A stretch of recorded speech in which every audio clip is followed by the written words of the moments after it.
Amis youtubeurs, bonjour. Nous sommes mardi 19 mars 2019. J'espère que vous allez bien, que le réveil n'a pas été trop dur ce matin. Nous allons tout de suite nous intéresser à une carte, donc un arcane majeur du tarot de Marseille ou un as des mineurs. Alors, hop là. Et aujourd'hui, nous allons parler du diable. Alors, le diable, quand il est à l'endroit comme cela, il est porteur de grandes choses. Il a un potentiel énergétique fabuleux. Il est loin d'être le diable que l'on connaît dans les films, le méchant diable. Non, il vient plutôt d'une divinité ancienne européenne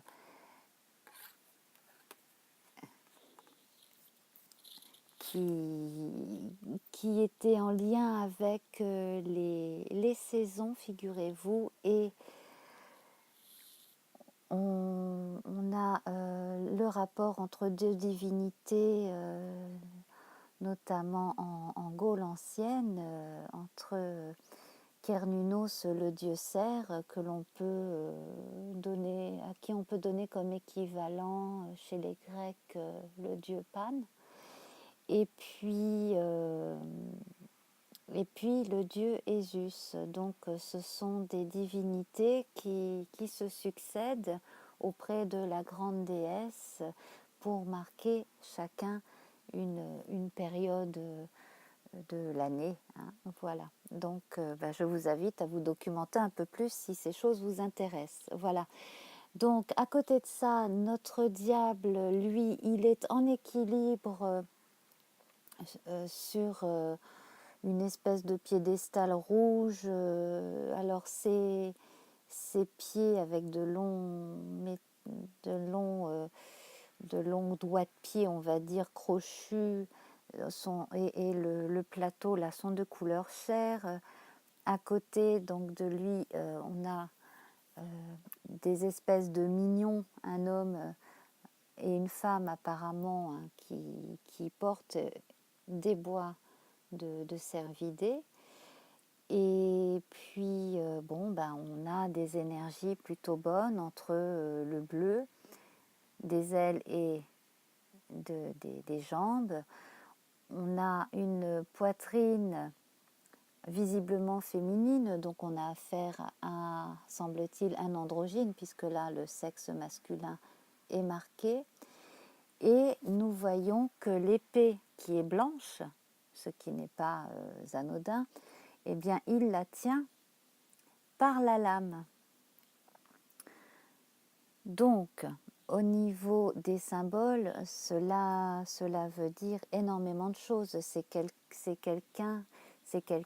une représentation, on va dire, des instincts, mais des instincts qui sont à l'endroit bien gérés, bien dirigés.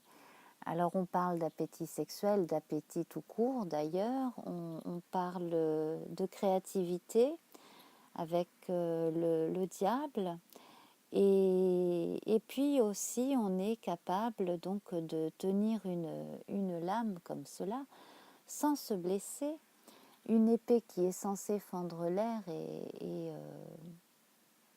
et qui là ne blesse pas la main. Bon, alors la réflexion de ce jour, elle pourrait être autour de la couleur chair, en fait, de ces personnages, qui est quand même très présente. Donc, qu'est-ce qui, dans votre humanité la plus charnelle, on va dire, qu'est-ce qui vous pousse dans votre vie à être créatif, imaginatif, à même prendre des risques. Et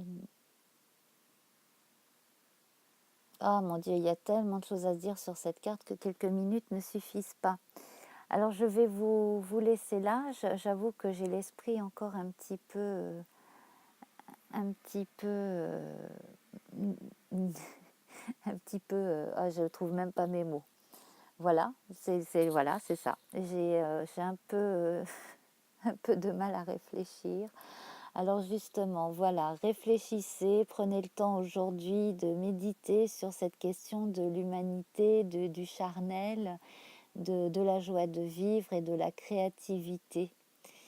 Voilà. Je vous souhaite de passer une bonne journée. Pour ceux qui le peuvent, là, dans quelques minutes, eh bien, je vous retrouve avec les énergies du jour. Et je vous embrasse et je vous invite bien entendu à vous abonner si ce n'est pas encore fait. Ciao, ciao!